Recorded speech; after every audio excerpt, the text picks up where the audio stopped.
Hey there, listeners. Had a wonderful interview with a gentleman by the name of Anirban Bhattacharyya, and we had a great conversation. And the title of the episode is Purpose-Led Leadership. Now, the thing that Andy shared was that leadership is about giving back and fulfillment. And what does he mean by the fulfillment piece? Well, a lot of leaders want to achieve goals and achieve things in life, but are they really fulfilled? An interesting question. Empathy is a big pillar in leadership, and it sure is, and it seems to be getting stronger all the time. The other thing he shared was that leaders should drive employee satisfaction. Hey, as I said in opening up this episode, it was a wonderful interview with Andy. So sit back and enjoy the interview. Welcome to Leadership is Changing. Each week, we and our guests provide information and insights through exploring leading change. This is taking your leadership to another level by finding the balance between executive excellence and personal well-being through stories that inspire real change. It's time to adapt in our fast-moving world when leadership is changing with your host, Dennis Giannoutsas. Hey there, listeners. Welcome to another wonderful episode of the Leadership is Changing podcast. It's great to have you here with us. I've got an awesome guest today. His name is Anirban Bhattacharyya, and Andy is a cool guy. And Andy, a massive welcome to you.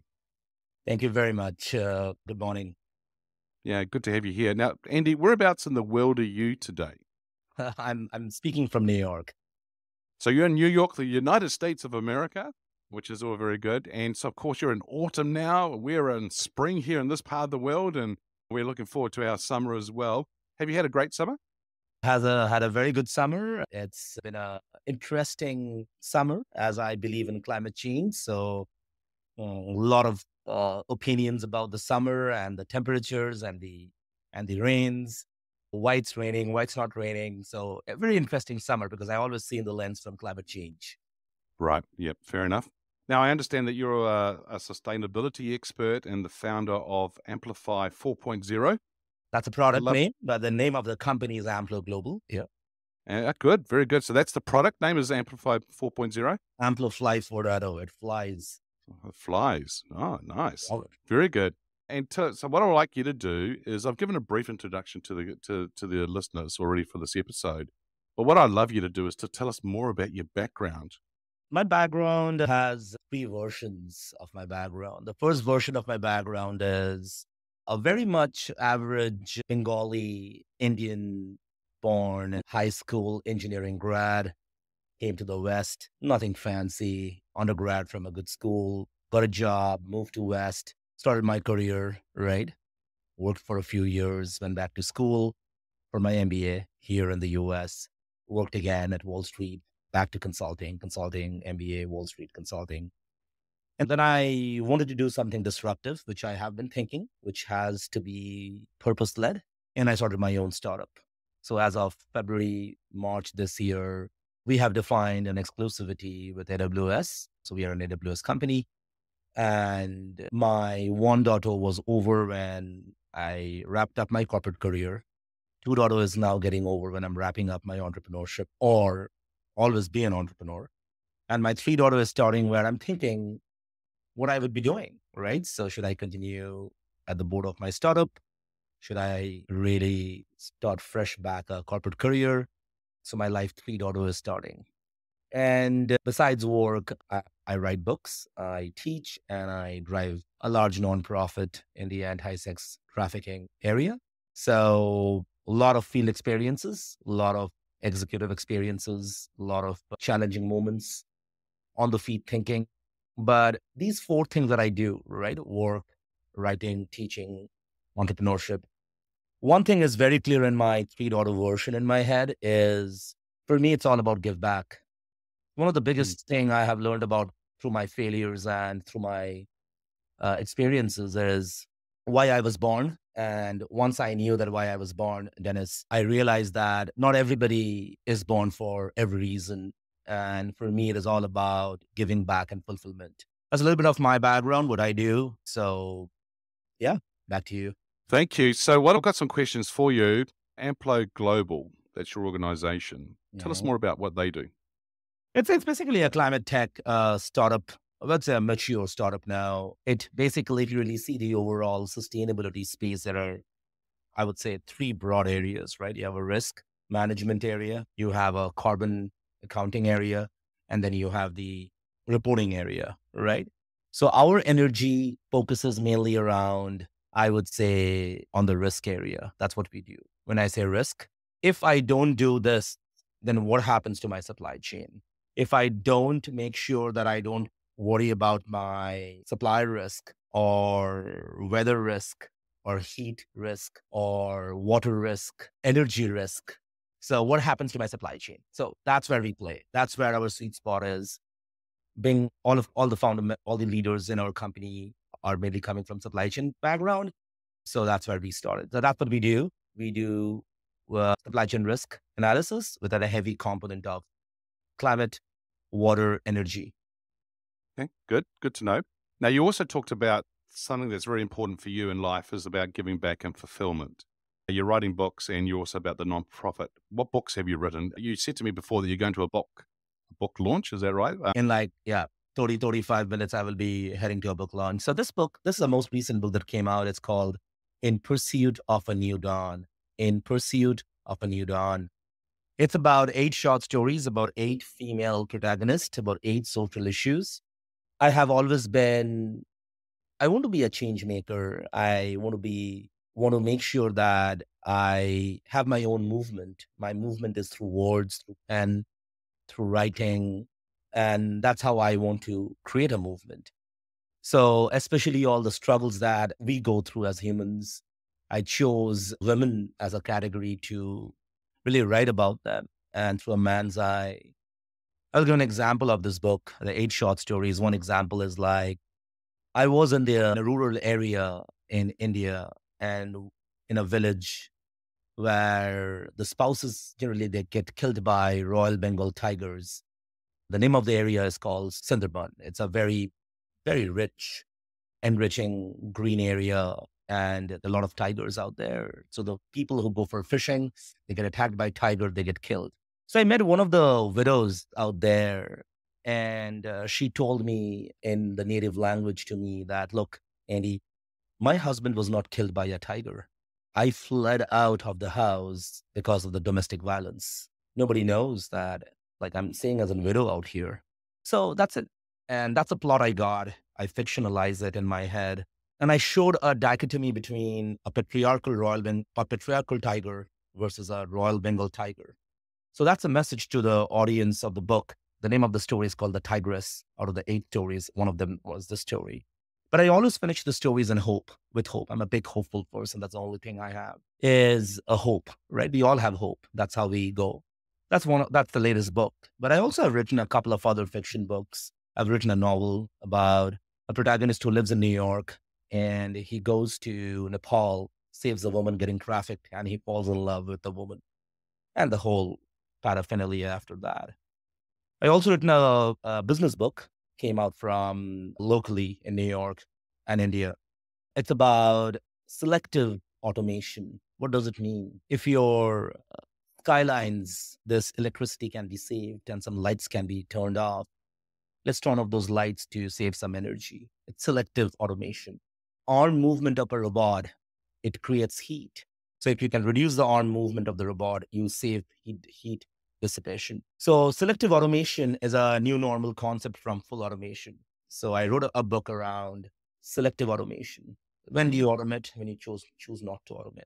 So it's the term that industry uses, or the terminology in the business arena is called Industry 5.0, which means that in the 5th revolution, selective automation is coming up. 4.0 is full automation, right? So these are some of the books I've written, both business and fiction. So I feel that this is how way my movement and give back is. So I'm writing a new book on leadership. I've got a new book. I'm interviewing a few leaders. I would love some of the audiences here to reach out to me for it, getting interviewed, because I'm looking for leaders to get interviewed.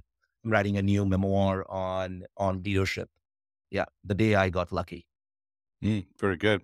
Very good. awesome books and the work that you're doing as well. In Pursuit of a New Dawn. So listeners, check that book out too when it comes out. And yeah, it's out now by the sounds of it. So very exciting. Now, Andy, how did you actually get into leadership yourself?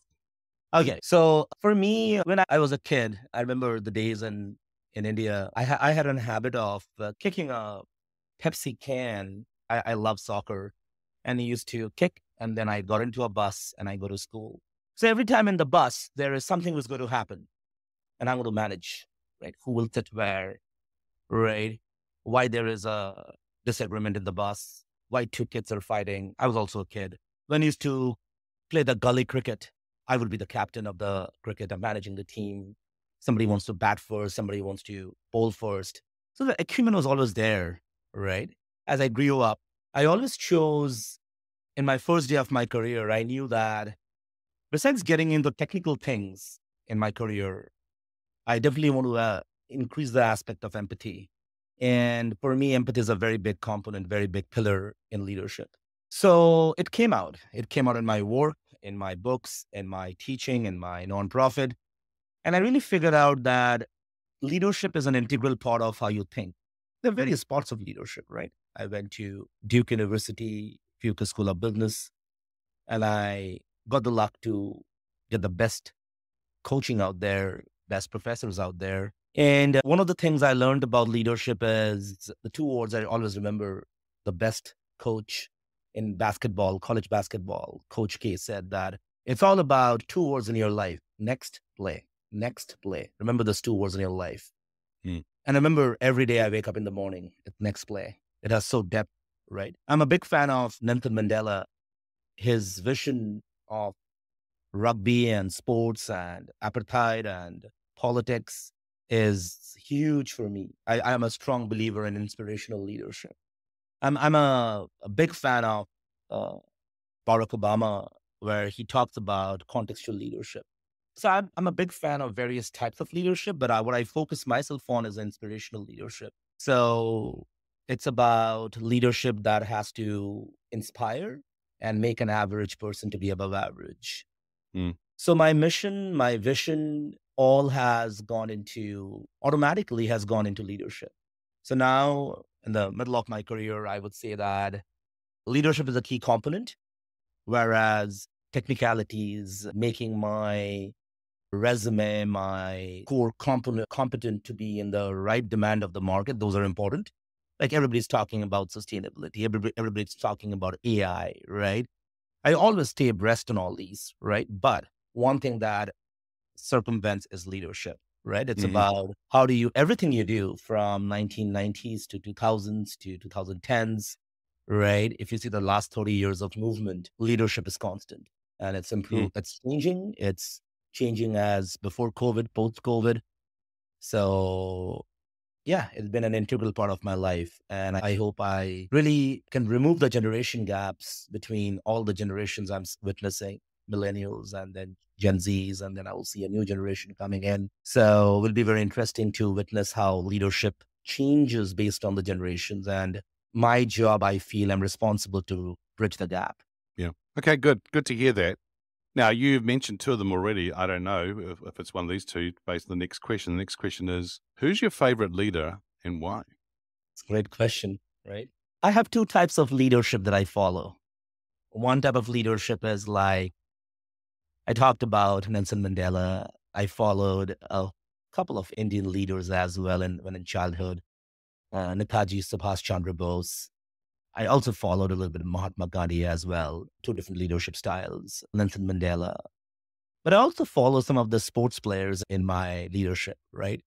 What intrigues me is sport like tennis, which is a single team sport sometimes, most of the times, how leadership is important, how strategy is important, right? Big fan of every event that happens in every 4 years. There's a big message to me from Olympics. It's a big message to me in Soccer World Cup. There's a big message to me from Cricket World Cup. Everything happens in 4 years, right? And why it's important to answer your question about who is my favorite leader. I have seen some cricket champions, right? I'll talk cricket a little bit. Like we both understand that language a little bit, is about the same captain 4 years before, the same captain 4 years after, how they change. Mm. So my favorite leadership has been both from, I would say, the space of world leaders in politics, world leaders in the industry, and sport leaders. So the three areas I follow. I follow another sort of leaders, right, who are really working without shining. Maybe in Congo, somebody is working with the elephants to understand their language and making a change in the animal kingdom, right? Somebody is working in a rural village in Africa to remove a very unknown virus, right? It needs leadership. It needs passion, right? Yeah. So really see, I'm dividing into four buckets: world politics, which is important; industry leaders, which is important; your sport leaders, which is important, right? And then your unsung heroes, where we don't know, those are also leaders, right? Mm-hmm. So I have buckets and I have leaders of choice in each of this. My leadership favorites are who are not born so God gifted. Mm. If somebody's God gifted, I follow them. They will anyhow be doing great, right? But a leader whom I follow more is who goes from an average to a mind-boggling leader, and I follow their journey, how they could Nice. do that, because I'm a very average person. Mm. So that's where I feel a difference between whom I follow, whom I don't follow at a regular basis. Yeah. Excellent. Oh, that's great. Some good thoughts there too in relation to what you just shared. Now, the show here is called Leadership is Changing. When I say that statement, that title, what does it mean for Andy? For me, there are leadership changing means twofold. One is, how do you balance hierarchical leadership to a non-hierarchical leadership? When I work in Bay Area in San Francisco, I wear shorts and have a beer and I'm having a meeting. When I'm coming in New York, I'm wearing a suit and I'm going to a New York City office, right? Both have advantages, both have positives, everything, like everything in life, right? And both have disadvantages, right? For me, leadership change is fourfold. First is my leadership actionable, measurable? Second fold is my leadership having results? Action doesn't mean we always have results, right? How do you drive results? Third is that result has a purpose. It's not only capitalism, beyond capitalism. And fourth is, among these three, action, result, purpose, really creating a new avatar where this can be scaled and repeated for any industry, for any job. So I always ask myself that if I'm in a government job, in a government undertaking job, will I be able to apply these three? Action, results, purpose? Or I will be able to do this in a company who really has challenges in landfill regulations or waste management. Will this three will be easier? I feel my leadership change to me is, be it hierarchical, be it non-hierarchical, it has to be anyone that is playing in the leadership as a changing, as we call it, focus on impact, results, impact, like result actions, impact, results, and purpose. So for me, leadership change is important because the third one, which I mentioned, is purpose. Not everybody embraces it. Not everybody impresses it, because once you have a profitability business, I don't have to worry about the purpose, right? And that's where leadership change should happen. For me, that's leadership change. Yeah. When I'm talking, go ahead. No, I was just going to say that I think that earlier on you talked about that you found what your purpose was in life. And I don't think that businesses and individuals, leaders, I don't think they all understand what their purpose is in life. Yeah, absolutely. You will see half of the people will spend time to go up the ladder. Okay. Of course, they have to be above average. They have to be smart. And they also have to play the right corporate politics, right? Very important. And politics is not always bad. It's not a negative word for me, right? So I would say positively in this discussion, right? So that's a ball game. So how do you go up the ladder, right? And once they go up the ladder, right, they want a good life for their kids, good life for their savings. Then I will ask them, sorry to be loud here, hey, what's your purpose? Oh, I became a VP. What's your purpose? I become a VP. I'm impacting 15 people in my company. I thought, sure, you're impacting 15 people. Did you ask in the mirror when you were alone in the bathroom? Right. And he looked at me and said, yeah, I'm asking you, do you realize that? Are you impacting? Then he called me the next day, real story. Hey, Andy, I'm going to write a book with you. Can you be a co-author with me on writing a book on leadership and impact? I said, absolutely. Let's do it. That 15 seconds conversation in the flight. Okay. And he's smart. That's the reason he will do it. He'll write a book with me. He's a change maker in his head that, oh, So me becoming a VP in the last 15 years, I haven't done anything for the audience. And he was right. Some leaders, if I have this conversation, they will not get it. They'll say, who will spend time on books and giving back? I will get some good savings from my kids. I'm making a 2 good citizens and I will die after that. Great. Stay in the family. Mm-hmm. There are leaders, right, who would say that, okay, I will not only go up the ladder, I will not only do this, but I will basically make sure that it is very important to make sure that I have a tendency of give back. So I've seen all the 3 types of leaders, right? So yeah, it's been a very humbling journey so far about how I've seen leaders in the ecosystem, right? 3 types of leaders going up the ladder, right? Yeah. So yeah, that's what I feel, that sometimes our definition of success is very different. Yeah. Yeah. And now you just mentioned about success and our definitions differently. I think we're living in a world that's getting faster and faster. Technology, data, business, social, it's all being driven a lot by technology and other things too. To be successful as a leader in today's world, what do they need to do in that fast-paced, ever-changing world? What are some thoughts from you? So I feel that there's a lot of information, right? The best capability that someone can build, irrespective of age, is what to filter and what not to filter. Very important, right? It's about, you should have a machine in your head that I wake up in the morning. In the first 2 hours, I will filter and I will just do yoga. In the next 2 hours, I will absorb everything from my email from office. The next 2 hours, I will filter some of the emails. The next 2 hours, I will be only focusing on email responses before I go home.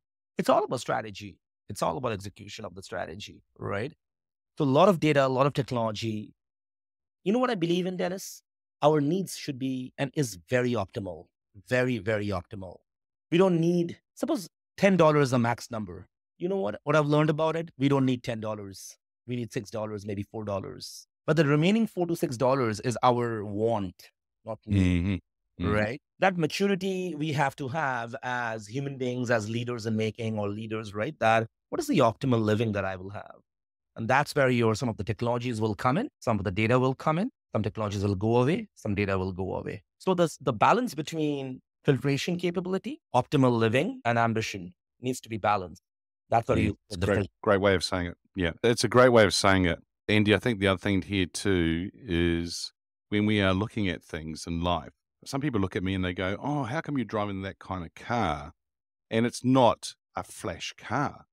But you know what? I know that I can go and buy the flash car, but I choose not to buy the flash car. The reason being is that need versus want, right? And I would rather use the same amount of money and invest in my business or invest in other people or invest in other things rather than having some of those other things. But I know I can go and get I've had the other things too. I've had them before.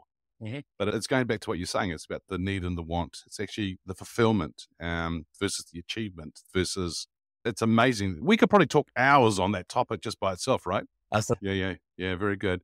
Hey, look, you and I have both been employees, but also being leaders as well. If we were to change the lens from the leadership conversation to being an employee, has employees' expectations of leaders changed? I feel, especially after COVID, yes. I feel like there's a lot of trust building activity that goes on between an employer and an employee, a leader and employee, right? Outcomes matter a lot. Sometimes outcomes would not be great. So some leaders want to check on the actions. So somebody may force us to come to work, all of us to come to work. But I feel like with all these examples I'm giving, like an employee expects 3 things. I feel 3 things, right? One is appreciation. Second is empathy. And maybe that they are connected. And third is a steady increment of their knowledge base, right? A good employee, of course, the 4th component is the money, but I was not saying that because it's a purpose-led conversation here. So look, a leader should drive employee satisfaction. A leader should drive, because not every employee will have the same appetite, same maturity, same hunger, same quality. How do you take an average team and drive an above average outcome? So for me, more than an employee expectation, I know the question was on the employee side, but I feel like the leader should drive that. Because once a person becomes a leader, then the expectation changes, right? So that's what it is, right? No, good points. So very good points. Hey, look, and the final question I've got here for you today, and that is, if you were to get your crystal ball out now and think about 5 years from now, where do you see leadership being? I feel 5 years from now, leadership will be driven by four things and where leaders would be. I feel the chief executive officer, that the leadership highest rank, should be called maybe chief data economy officer or chief sustainability economy officer. I think that CEO role will be dominated by sustainability and by data. I feel as AI will come into. So do you see that the leadership will be much more, I would say, informed, more digital? Decision making will be easier for a leader. The first pillar I want to cover to answer this question is more informed leadership. Leadership should make the more right decisions and not a quick and fast decision. So that will be more and more informed, which is difficult right now. So, which means automatically leadership, which is both intuition based and information based, it will lean towards information, more intuition, which may be a good news, maybe a bad news, right? Which automatically tells me that the leaders will be more successful because not everybody brings intuition at the same level, but everybody will have the same information. Now, how you use those information to become a true leader is important. The first thing I will say, it's more informed leadership you will see. The second thing that you will see in the leadership in the next 5 years is how do you make sure that you play in the partner ecosystem? One of the shift you will see very soon that, and you're always seeing it, that an organization never solves a problem alone. They solve with the partners, right? I feel that with the climate change coming in, with so much AI coming in, with all this deglobalization happening, I feel that whole aspect of shifting to a mind of more purpose-led leaders would be appearing. So informed, purpose-led. Third is, it is very important to realize that with this partner ecosystem, which I mentioned, leaders will release the boundary lines. I feel like there's a lot of blurring of the boundaries will happen between suppliers, OEMs, distributors. A lot of boundary-less transaction will start happening. A lot of merger and acquisitions will go at its highest speed. So I feel that there's a lot of partner play ecosystem will play, and that's where leaders have to make the call. The last one I feel is that I feel leadership will get into much more digital, much more omnipresent. Distance will be slowly become zero. Because if I have a lecture in New Zealand, tomorrow I have to present in New York. I think those things will become more and more easy. And I feel that leaders will be more connected. So more informed, more partner led, more purpose led, and more connected led. So that would be my say, and that's my thinking, that the era we are getting into, digitization and AI and clean tech and this and that, right? All others will be there. M&A, will merger and acquisitions is a very, very long concept, but all the new normals that coming out, right? Climate tech, clean tech, data, AI, digitization will take a big seat, big seat. And I feel that there'll be a lot of boundaries will be blurred. And that's where you will see different types of leadership coming up. And that's where we see that sometimes things will move from whatever we are into. I'll repeat this. More, I would say, more informed, more partner-led, more purpose-led, and more collaborative-led. I think more collaborative leadership is coming through the era we are in. Yep. I think you actually said connected led as well at the end, but collaborative is Collaborative, connected leaders, right? Yeah. Blurring the industrial lines, yeah. Yeah. Andy, I think there's some great thoughts that you've shared with us today. It's been really great talking to you. Hey, look, if our listeners are wanting to get hold of you, where should they go? So I have my email, which is my first name, Anirban, Anirban at amploglobal.com. I'm on LinkedIn. Easy to find. Anirban, Amplo Global Press Center found me. And then the website is amploglobal.com, AMPLO, Amplo. Global.com. Amplo in Latino means amplification. So amploglobal.com. Excellent. We'll put those into the show notes, your LinkedIn and your website. Andy, once again, it's been a real pleasure talking to you. Share some great insights here and great thoughts. So thank you so much. So yeah, it's been really great. Thank you so much. Excellent. Well, there you go, listeners. Wow, what an awesome discussion that's been. It's about giving back and fulfillment as a leader. Check out the book, In Pursuit of a New Dawn. But empathy is a big pillar of leadership. Now, think about these two key words that Andy shared. Next play. Very important. I think Andy's favorite number is probably 4, because he's talked about 4 things and 4 examples as we've gone through these conversations today. But he just finished off here by talking about, well, he actually said before about action, results, and purpose. But here he's just finished off about being informed leaders, purpose-led, partner-led, connected-led, or being collaborative. Some very important things for us to think about. Hey, it's great being with you. Thanks for joining us. Until next time, bye for now.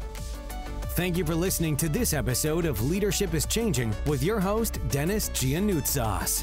Each week, we and our guests provide information and insights through exploring leading change, inspiring executives and leaders to adapt and lead a bigger game in a fast-moving world.